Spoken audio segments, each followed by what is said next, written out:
The Joe Rogan Experience. What is your perspective after the incident versus before the incident? Like, how much did it change the way you view the world and our place in the world? For me, I never believed that we were alone. It's just me. I just look up and go, there's way too many stars up there for us to be the only one in life. After it, it makes it a little more clear to go, one, my questions are, where'd it come from? That's the biggest one. Of where'd it come from? What was it doing? And then I've asked, why me? I mean, why did I happen to be, because you can say wrong place, wrong time. Right. Or right place, right time. Or right place, right time. For me, it was, I think there's more out there.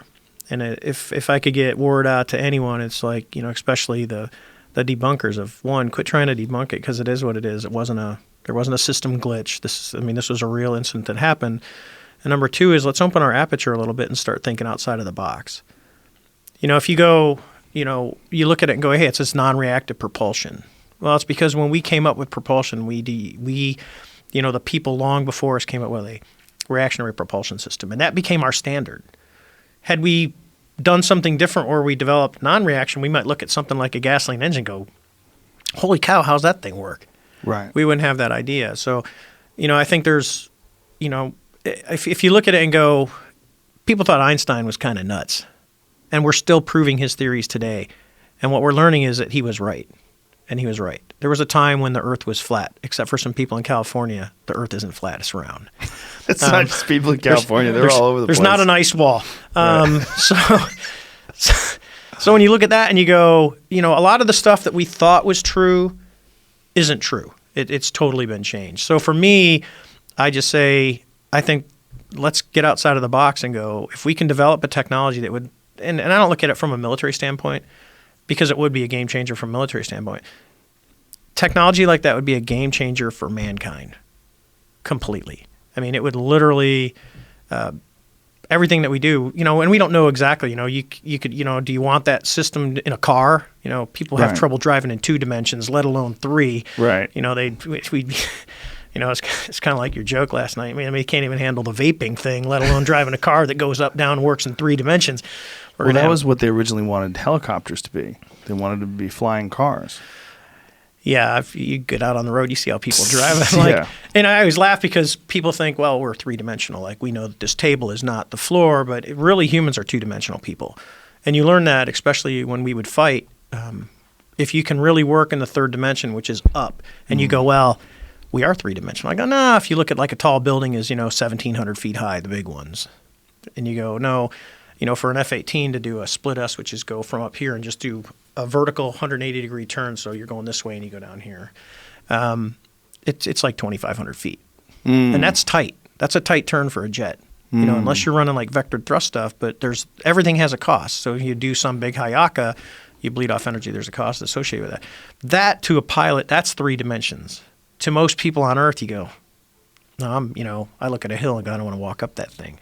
Right. And in an airplane, it's a totally different thing. So if we just open up that expanse, for what we're trying to do for technology and go, is there another way? Because we still build suckers and blowers, which is a jet engine. Mm-hmm. We just refine the internals, the turbines, to get them to be more efficient. Where I go, why don't you just put your efforts someplace else? Like I was talking to, there's a whole realm of physics that really doesn't get explained, and it's. I was talking to Steve Justice about it. It's more into the magnetics type side that we don't spend a lot of time on. And I know he said when he was working at Skunk Works, he did it's called IRAD, Internal Research and Development money, that he would fund to try and look at some of these other technologies for propulsion. And he's now since retired, but really impressive to talk to him at the level that you can, which is, for us would be an unclassified level. But, the stuff that goes on behind closed doors, there's reasons for it, because if a technology like that got out where someone could rapidly reproduce it after all you've done, or they got it first, if you think of the atomic bomb, Germans almost had it, we got it, Russians were working on it, we got it first. Changed the world. Literally changed the world when we detonated the first one. And you go, I'm not going to get into the politics behind it, but Now we had it, and now it was the race everyone else because they had to get on equal par because it's a destabilizing thing. And now all of a sudden, if you develop a technology like this and you keep it to yourself, you've got something that no one else has, and it's a huge leap. I mean, it's a quantum leap. Do you share it because it's a mankind thing, or do you keep it for yourself? And that's right now. It's not for me to decide. I'm just Dave. Well, it's fascinating that some other method of propulsion could have been established in some other place. Yeah. And that we're experiencing it, or that you've experienced it, and some other folks have experienced it in action. And I just think for us as people, as human beings in 2019, it's really easy to think that what we have now is so amazing, and that what we have now is the pinnacle of discovery, and that what we have now is, with our electricity and with our LED screens, and that we are experiencing like the height of technology. When if you're some creature from some other planet that is got easy access to element 115 and some gravity propulsion system, you're looking at us like we're digging holes in the side of a mountain to protect ourselves from the rain. We're cave people. Yes.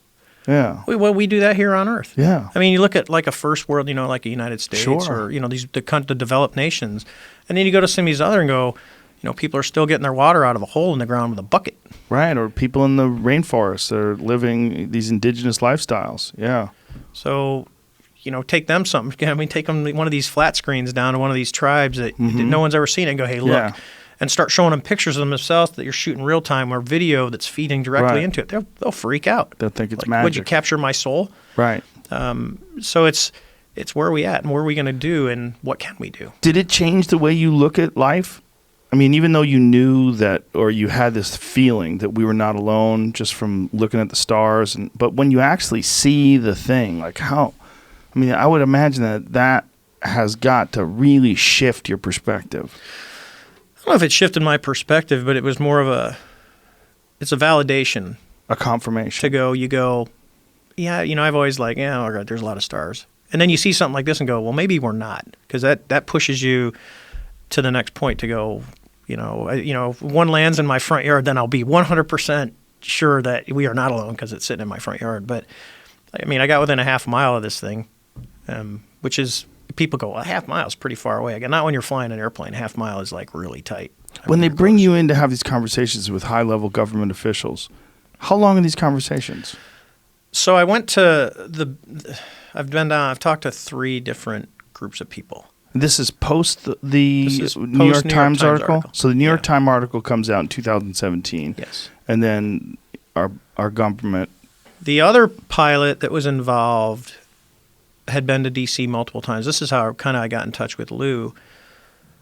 She had called me and said, hey, I need to talk to you.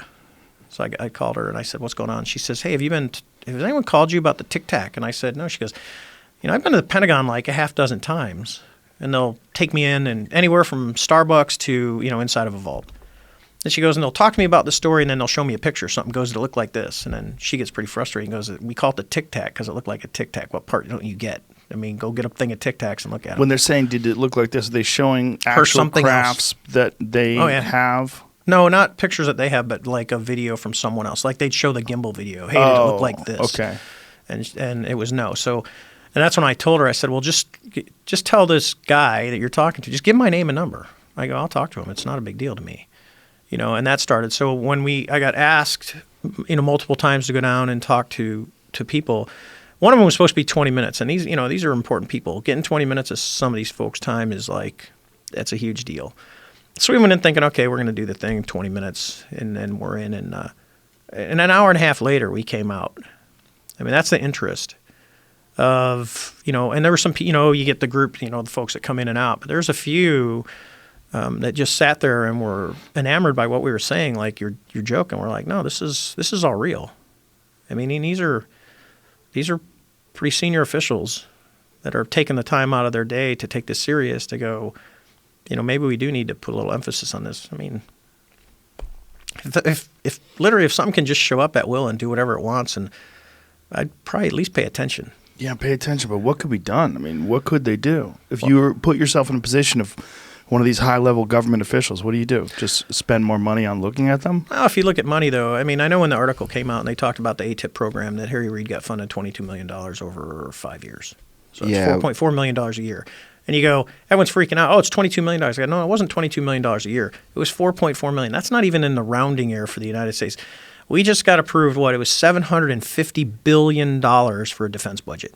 $750 billion. If you took $100 million out of that, it's not even going to put a dent.